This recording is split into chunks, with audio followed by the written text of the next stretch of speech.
All right, well, you know that sound. It is the Unfiltered band. That means, yes, another Unfiltered coming your way here and now. Officially, this will go down as episode number 141. Correa to the Twins. Let's get physical yet again.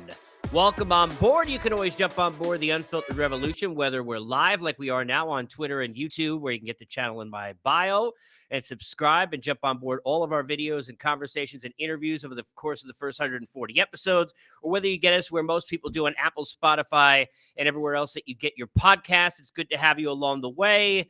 Kind of impromptu, just given as this continues to break and reports are out with more information on Correa now to the Twins.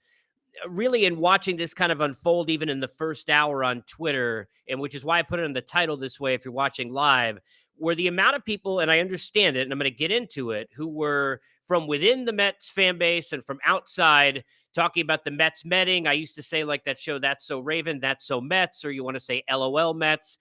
To me, this is more WTF than it is LOL. I'm going to get into that and explain it, whether you buy that or not. I really don't care. I'm here to just tell you what I see as the truth, the way I see it. I can tell you this truth.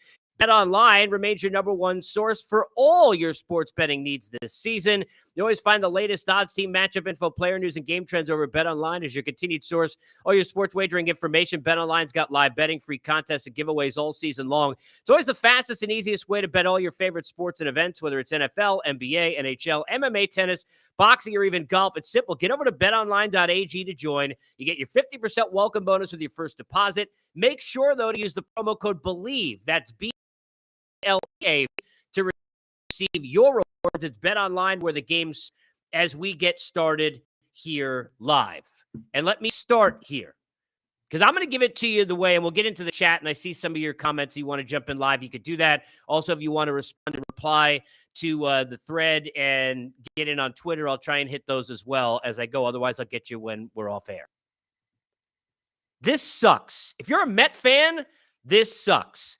So you can't be upset that people are laughing at you, whether they're Yankee fans that, in my case, could be in your family, right, or friends, whether they're people you don't know on Twitter, whether they're people you know on Twitter, whether you're being trolled at the office, at the water cooler, or tonight at the bar when you try and, have a few drinks to forget that Correa is going back to Minnesota. You can't be upset that people are laughing at you, because just go back 19, 20 days ago, you were anointing yourselves World Series champs. I saw many of you doing it. You were enjoying life. Now, I want to go to something I said at the time, which people don't understand. I get that, right? Yeah, I know what time it is. I got a Met watch on. Right? I've lived that life. I understand. And you haven't been able to enjoy or be excited about pretty much anything. You've handled not like the New York Mets, but more like the Milwaukee Mets for most of your lifetime, if you're my age and I'm in my 40s. And you're now dealing with a lifestyle in a Steve Cohen world that you're not used to. You're living the life you watched other people live as Yankee fans. So I get that and I understand it. So I get why you got carried away. But that's how this began, with a Met fan who got carried away. That Met fan is Steve Cohen.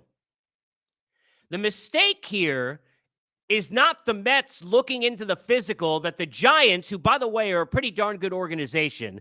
Go look at what that team has done over the years with their ownership. Go look at the names now in place leading them, like Farhan, and what they have done and what they represent in this sport, right? They're not idiots. They tried to get Aaron Judge and pay him the money. It's not their fault that they lost him. So when all that happened, there had to be at least some, even though in all of the euphoria the Met fan is feeling, there had to be some, like there was in the industry, question of, okay, if the Giants had a concern with that ankle, right, and whether it's a situation for 2014 or anything since or whatever it was, right, at the time we knew nothing, if there was a scenario in which they were no longer interested to the point where Correa would deviate over to the Mets when seemingly that deal was done, those people in that front office are not the LOL Mets. It's not the LOL Giants.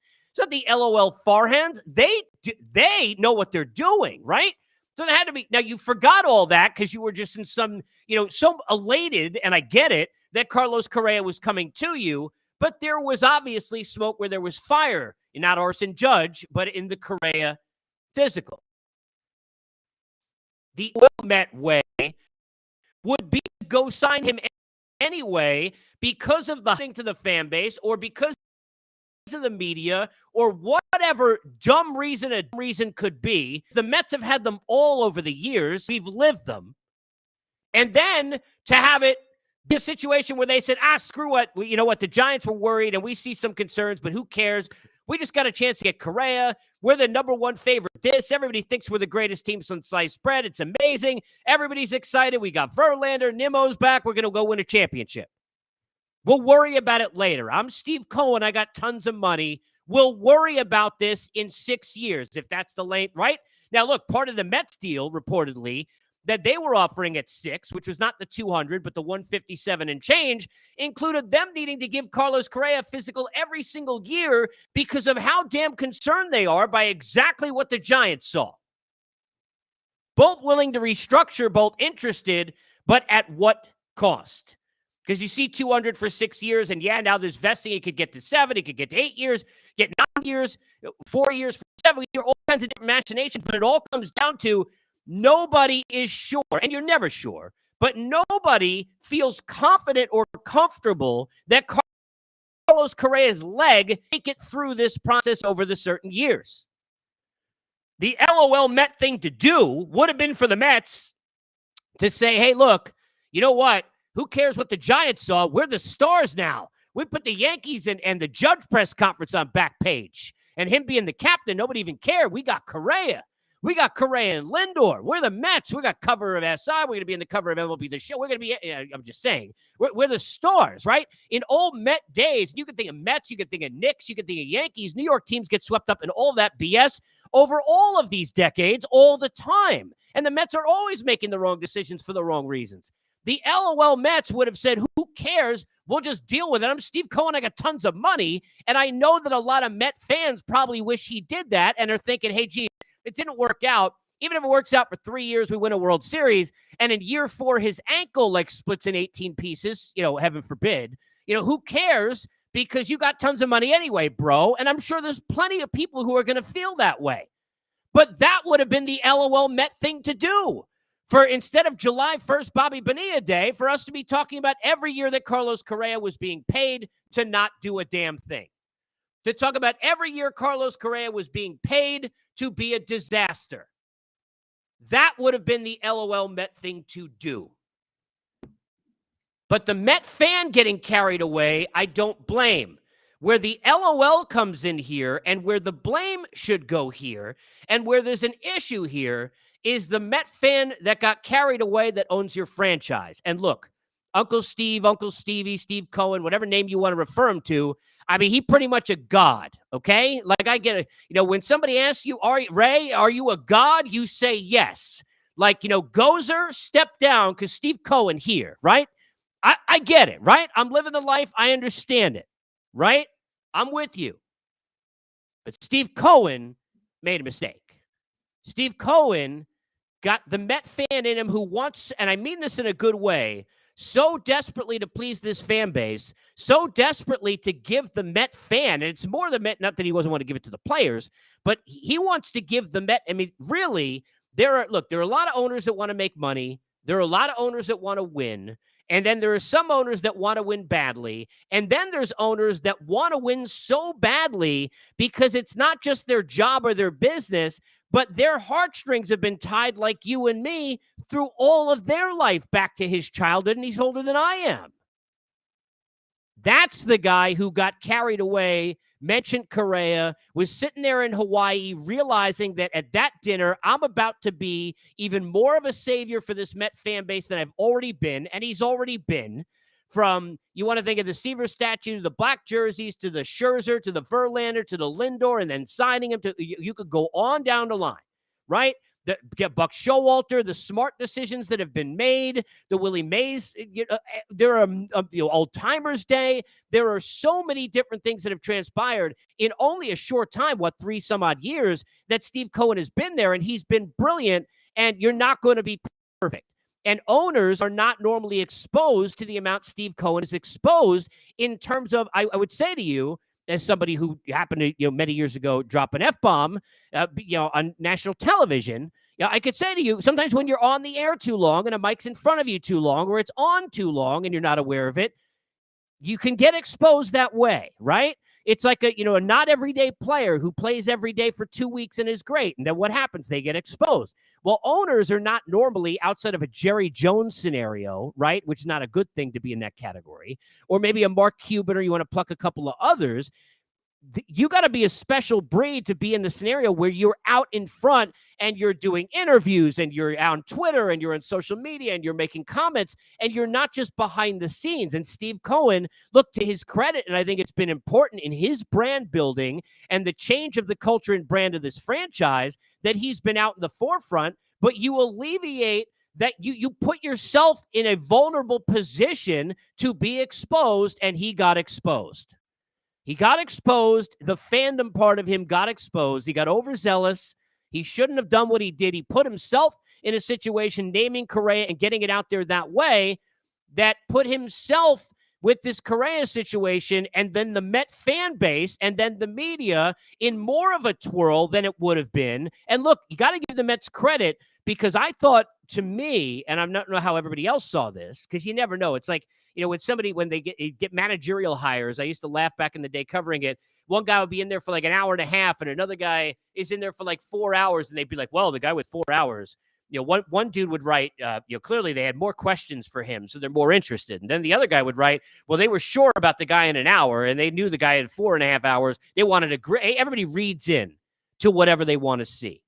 The way I read the negotiations being quiet here and not so much coming out in terms of the conversations between the Mets and Scott Boras was a positive. And it's been to the like of a lot of what's happened since Steve Cohen has been there, to his credit, that there haven't been a lot of leaks. And those things were not an issue here either. It's why I think a lot of Met fans were surprised, in addition to the fact that when they saw Carlos Baerga, who I don't even know that's Carlos Baerga. That guy's got 900 followers.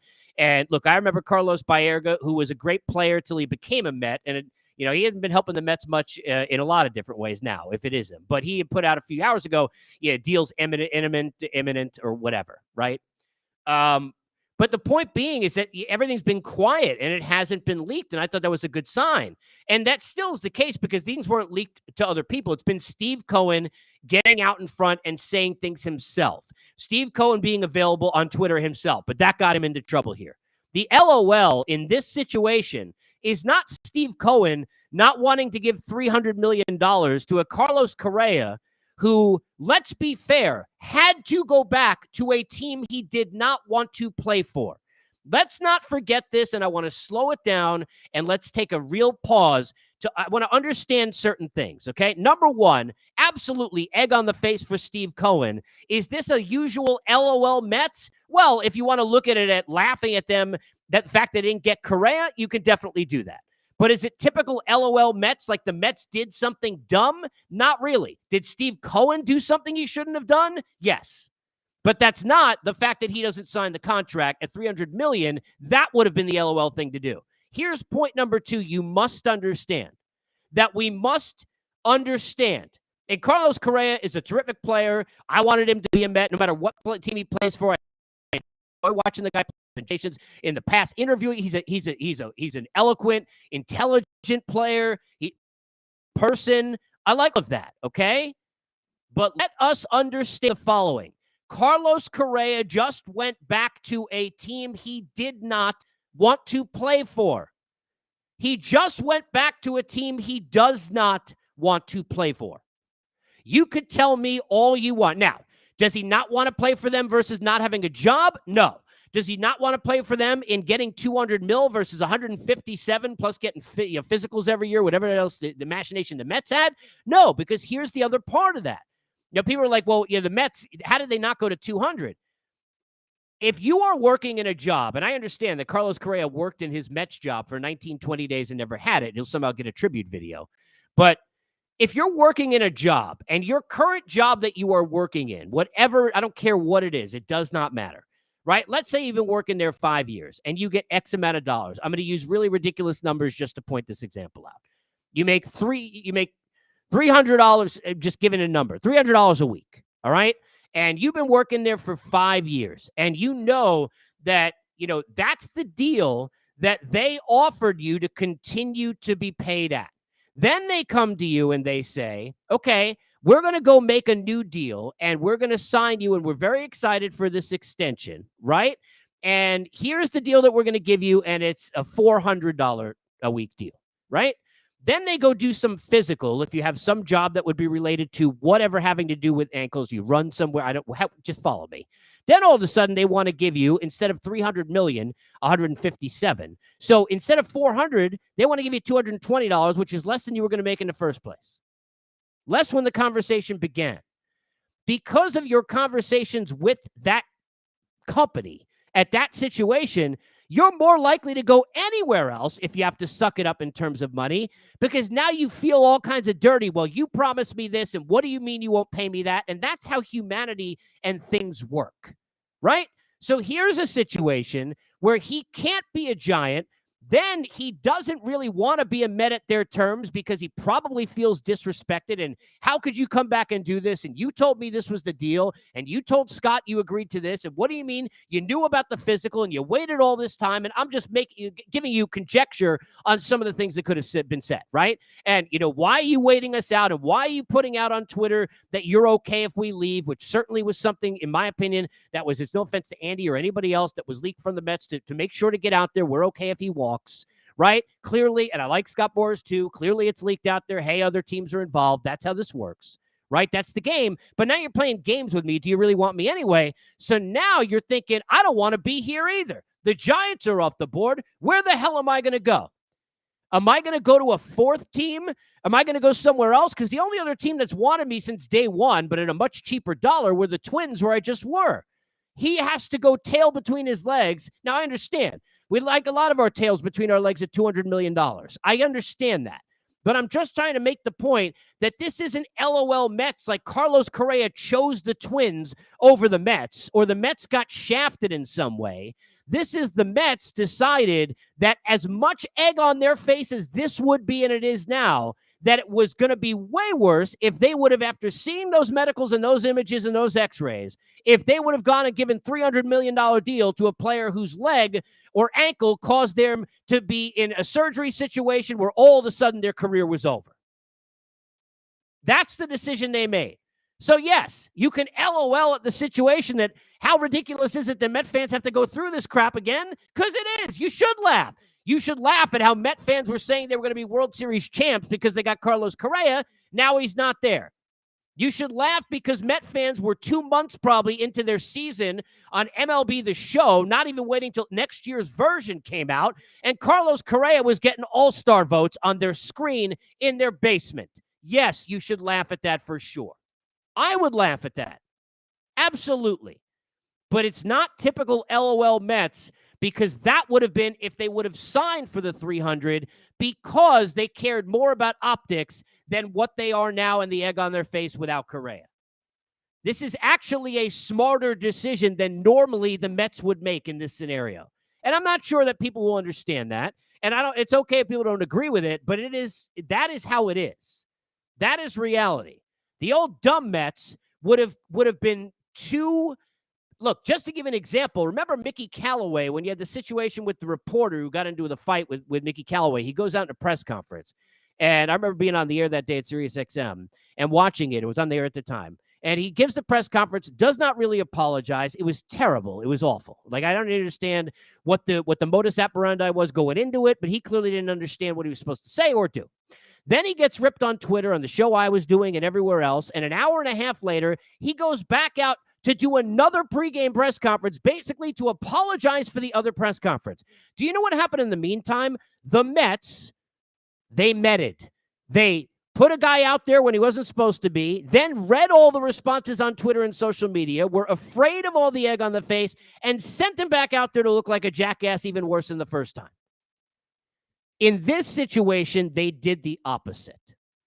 They are taking what's going to be a lot of egg on their face now and having to about face into the trade market and figure things out, because I'm going to get to that in a second. But I got news for Met fans, because this isn't all positive. You're not as good as you think you are. You're not. But they took the egg on the face versus signing for the deal to be off-season heroes and media darlings.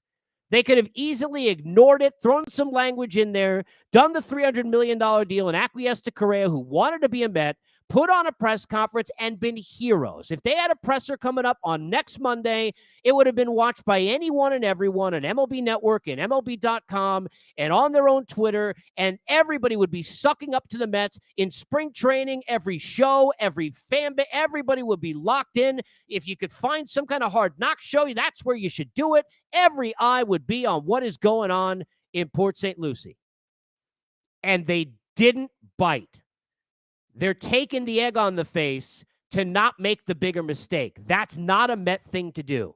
And I don't think people are going to understand that, but they should, because that is fact. Now to the other part, and that's where they go from here. The Mets are not as good as Met fans think they are. They're not. Met fans, and I understand this. Here's the crazy part about Met fans. 2015, I've talked about this many times. Covering them during that year, Met fans were never excited or happy about anything. Like, even after they went from 500 and John Mayberry Jr. and Soup Campbell against the Yankees on a Sunday night, and then all of a sudden they found themselves with the Cespedes trade and then, Daniel Murphy in the playoffs, all of that, right? They never enjoyed any of that. Even those Cespedes, Drew Storen matchups and those national series, Met fans were always complaining about how the team really wasn't that good. Really, we're just over a 500 team. Then it wasn't real. Then it wasn't going to happen. And then they couldn't wait until they had Terry Collins, Matt Harvey, Familia in a 6-run inning, Lucas Duda, Eric Hosmer, and that's all they remember. Honestly, that and a little bit of Daniel Murphy, and remember Cespedes was great, and that's it. They never enjoyed anything. Even when the Mets are high or doing better than they're supposed to in terms of expectations on that graph versus performance, Met fans don't get it and they can't understand it. All right? This year, Met fans were miserable for almost all of the year when you think about it this way. They never wanted to believe it was real and were struggling with other people on Twitter trying to pretend that they were confident when they really weren't. Then they were shown up to be not so confident as they got defensive. And then many of them, not all of them, decided to hate the team and talk about how terrible everybody was, etc., because they blew the lead. When the Braves had played like 114-win ball for like 3 months and over 100-win baseball for about a 4-month period, and that lead they blew of 10 games was back from sometime in June, which is like saying that an NFL team blew a season if they were 4-2 and then blew it the rest of the way. It's ridiculous. They still won over 100 games. Now, they didn't go far, and Max Scherzer, etc., and DeGrom, right? So Met fan gets to be angry again. But what happened? DeGrom gone. What are we going to do? We have Verlander. Nimmo is back. Here comes Correa, etc. And, of course, Edwin Diaz and the other moves they've made. And now the Met fan gets to be excited again. But what happened with the Correa move is a Met fan went further than they normally go. You go look at the tweets now, and I think Met fans are a little bit delusional, some of you. I'm not going to generalize either way. But I'm seeing some people tell me, now look, I'm not naming different names, right? A lot of people on Mets Twitter, a lot of people who cover the team. To say that Brett Beatty is going to be some savior or act like he's David Wright is ridiculous. There are many of you on Twitter, and many of you I respect, who are doing that, and you shouldn't. The idea that we know that Brett Beatty is some kind of a star or a stud player or an all-star caliber player based on what we saw, you must be watching a different player than me. I saw a kid who had a great story in the first game that he played, then got a bit exposed, looked like he could have a good swing and be a nice player in this league, especially if he's got some availability to play left field. That's all I see. I don't see a player who is better every day than the Eduardo Escobar you got in the last 2 months of last year, and that's a fact. At least right now, not even close. Not to a guy who is a switch hitter who the last 2 months of the season was playing the way you're supposed to. That's the guy who's going to be at third base. So that's number one. Number two, Verlander for 2 years versus DeGrom over 5 was clearly something, and with the option for the third, but based on him needing to pitch well, was clearly a move that seems to make a lot of sense, and I'm all for. And I think he's motivated, and I think he's he's a cyborg in terms of at that age what he can do, and it's not all that. Clearly going to pitch more than DeGrom would. We get it, and I love Jake, right? regardless of his vision. But that was a replacement, okay? I love the Jose Quintana move. I think it's terrific. I think Senga may be really, really good. But if we're being honest with ourselves last year, and I hated the way Bassett looked in big spots, so I won't, and this is just being fair, not going to miss the guy very much in terms of if you want to win a World Series, because I don't think New York's for him, based on the way he pitched. And I know how bad Scherzer was, but I know he's not afraid of that moment, and I thought Bassett pitched that way, just being honest. But him and Taijuan Walker, for the most part last year, they were pretty good as a tandem, weren't they? So if Senga and Quintana do that, that would be pretty darn good. Are we expecting them to, in year one, do more than that in 2023? I think that's probably unfair to do, especially when you look at all the innings that Bassett was logging. Now, Carlos Carrasco, a lot less pressure if he's the 5. David Peterson, we still like. And then you got Lucchesi, and you got Eliezer, and you got other people who are there. And they've got depth on that team. But you still got a front end in Verlander and Scherzer that you don't know how much you can trust. And down the stretch, you got to keep in bubble wrap, because I can't have Scherzer, who the year before had dead arm with the Dodgers, and the year we just saw was giving up touchdowns to the Padres. Can't have it. It's okay. Now, in the bullpen, I think they're better. And that is absolutely something I think you could say. Especially that was a stamp move with Ottavino coming back. Because when he comes back, and now you think on top of that, Robertson and Raley and what they have, no offense to Joely, no offense to what they needed to do, and I'll miss Trevor Williams in the role that he played, their bullpen is better, and the extra starters I just said, and those guys are never all going to be healthy at once. It's just the way it is with teams. But there's going to be a depth in that Swiss cheese in that middle that's going to be enough to support losing the Trevor Williams in that role. The staff as a whole is deeper, and the depth of the bullpen is better and deeper. But you had the best closer in the league last year. If Edwin Diaz is the same, all he can do is be the same. Ottavino had a brilliant year. All he could do is be the same. So bullpen a little bit better, and your rotation has a chance to certainly be more solidified in terms of every 5 days, pitching more. And then you hope to get out of Scherzer down the stretch what you expected this past year and didn't. And then you hope that Senga, right, and Quintana, with the experience, can be better than Bassett and Walker were down the stretch. Taijuan, who I love, but in back end of seasons, and Bassett down the stretch last year. So there's certainly incrementally better opportunity, but there's a high end there. The Mets pitching wasn't an issue last year. They pitched the hell out of it, right? Okay.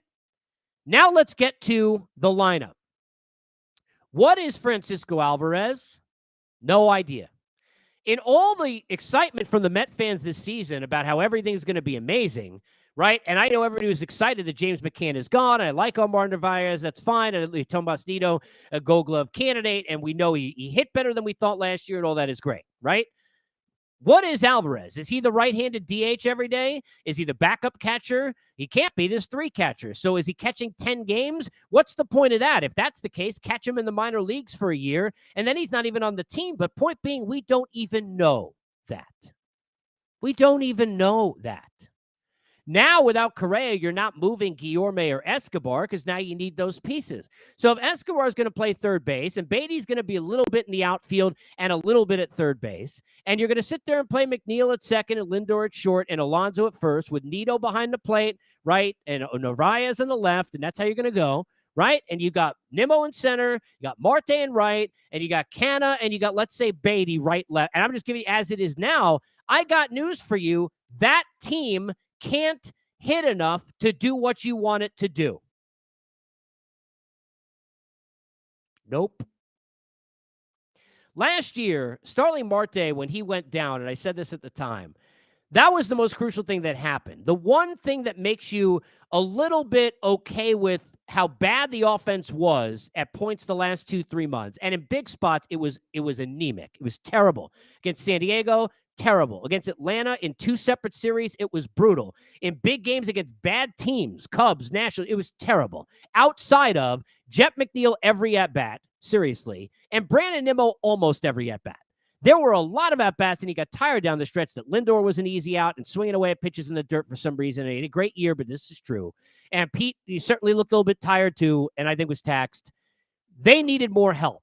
Daniel Vogelbach is a good guy to have on your bench and to play every once in a while, because even as a pinch hitter, he's so good at seeing pitches, he could draw a walk, and then you can bring in whether it's a Gore or, now the Castros and whoever is. If you have a room for a guy like that, you can go ahead, especially the new rules, go and almost have an automatic double with a guy go in and go steal, right? Only could throw over a couple of times. You got the bigger bags, etc. This is a team that if you run Nimmo more and Marte's healthy enough, especially playing right field, not center, to be able to run, they can use the new rules, I think, to run a little bit more and put themselves in better position. But this lineup does not have enough thump right now, unless you're telling me that Francisco Alvarez is playing as the right-handed designated hitter, which means, I don't even know what that is. Just against lefties, that's not enough. And was the backup catcher, which he's not going to be, which then would tell me that he could, at least play 4 or 5 days a week. I don't even see how that's going to happen now, but he certainly has that. Outside of that, look, you can't rely on Eduardo Escobar to be anything but somewhere in between what he was at the beginning of the year and at the end of the year. You can't rely on Beatty to be anything but a young player who you hope gets a little bit better. Not an impact player. He's just not. All right? So if you're a Met fan and you're thinking that you can hit enough right now, you're delusional. I'm sorry. So can the team win a World Series next year? Yes. Is their pitching still going to be the most important thing? And if you win, Verlander and Scherzer and Diaz are going to be maybe the 3 most important players on the team? Absolutely still the case. Senga, could he be as big of a first-year player, I hate using rookie there, as anybody? Certainly could be, for all we know, with the ghost ball and all that, right? Great. But what Carlos Correa gave you was the bat you desperately needed to strike more fear behind Alonso in that lineup than you were able to do last year. And not having enough slug in a lineup where you, to win big games in September and October, people in this sport, you have to slug and pitch. That's it. And defend. Mets can defend. Mets can pitch. Not nearly enough slug in that lineup. It's a major, major problem. So Met fans who are going to be sitting there with Carlos Correa gone saying, who cares, are lying. And you're either lying to me or you're lying to yourself.